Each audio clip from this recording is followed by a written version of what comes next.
আমাদের মাঝে উপস্থিত হয়েছে এই গ্রামে মেম্বার সাহেব, আমি ওনাকে আদাব জানাই।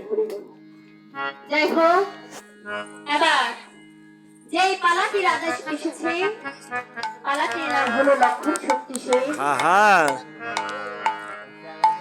এবং পালায় প্রবেশ করব, কিন্তু যিনি আজ আমাদের মাঝে নেই,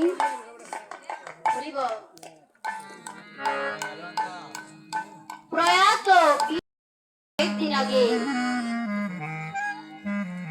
এই ইহলোকের মায়া ত্যাগ করে পরলোক গমন করেছে। ওনারই সেই পরমাত্মা যেন স্বর্গবাসী হয় এবং ওনার এই পরমাত্মা উদ্ধারের উদ্দেশ্যে সকালে আত্মশ্রাদ্ধের কাজ সম্পূর্ণ হয়েছে এবং এই বাড়িতে আজ রাম নামের আয়োজন করা হয়েছে।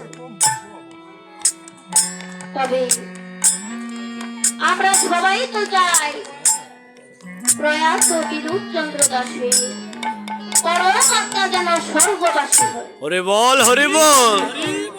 সবাই চাই, কিন্তু এই যে বাবারা মায়েরা আমার, একজন লোক মারা গেলে আমরা অনেকেই বলি ওনার পরমাত্মা যেন স্বর্গবাসী হয়। সবাই কই, কিন্তু আমরা কি কেউ জানি যে এই পরমাত্মা স্বর্গলোকে গেলে কি লাভ হবে? জানি কি লাভ হবে এই পরমাত্মা স্বর্গলোকে গেলে? একজন বলে বলে আমিও বলি, এই পৃথিবীতে বাবা মানুষ এসে কয়টা কাজ করে গো? অনেক কাজ করে, অনেক কাজ করে থাকে। কিন্তু আমি বলবো এই পৃথিবীতে মানুষ এসে দুইটা কাজের বাইরে কোনো কাজই করে না। খালি খায় আর ঘুমায়, তার কি? আরে না না, এই পৃথিবীতে মানুষ এসে অনেক রকমের কাজ করে থাকে, কিন্তু যদি ভালো কাজ করতে পারি এই বড় জগতে এসে, তবে পূর্ণ হবে, তাই না? আর যদি মনের অজান্তে হোক আর জেনে বুঝে হোক কোন মন্দ কাজ করি, খারাপ কাজ করে থাকি, তবে আবার সেই পাপের প্রায়শ্চিত্ত এই বড় জগতেই আমায় ভোগ করে করতে হবে, তাই না বাবা? ভোগ করে যেতেই হবে, মনের অজান্তে হোক আর জেনে বুঝে হোক। আর পূর্ণ ফলটা তার জমা হয়ে থাকবে। কখন সেই পূর্ণ ফলটা কাজে লাগবে? কখন?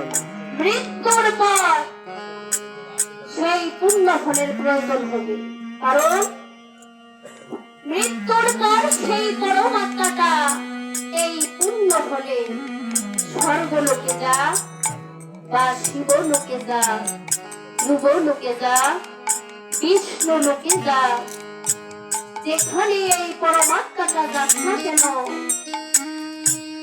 এই পরমাত্মাটা আনন্দে দেবতাদের সঙ্গে কিছুদিন দিন কাটাতে থাকে। যেমন কি গো মায়েরা, এই যে সবাই তো মোবাইল চালাই, দেখা যায়, চালাই না? এসে দিদি ভাই বলতেছে হ্যাঁ চালাই। সকাল থেকে টিপাটিপি আরম্ভ করবে সন্ধ্যা পর্যন্ত, হয় পুনরায় চার্জে দিতে হবে, দিতে হবে। কি গো মায়েরা, চার্জে দিতে হবে না? ঠিক তেমনি সেই পরমাত্মাটা যখন পূর্ণ হলে স্বর্গলোকে গিয়ে আনন্দে দেবতাদের সঙ্গে দিন কাটাতে কাটাতে পূর্ণটা তার যখন শেষ হয়ে যাবে, সেই মনোরঞ্জন চাচার মতো তাকে আমার এই পৃথিবীতে ফিরে আসবে। হরি বল, হরি বল, হরি বল, হরি বল।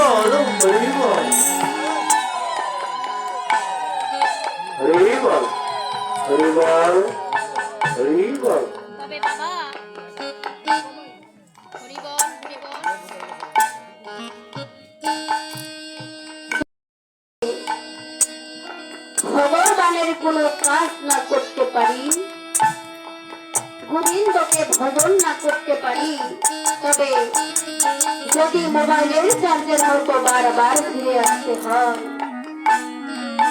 এই মায়াময় সম্পত্তিতে আসতে হয়, তাহলে কি সেটা হবে বাবা? হবে না। তাই তো আমরা তুলসী বন্ধনায় কিন্তু বলে থাকি যে আমি রাধা কৃষ্ণের চরণ পাবো, এই অভিলাষ হরি বল।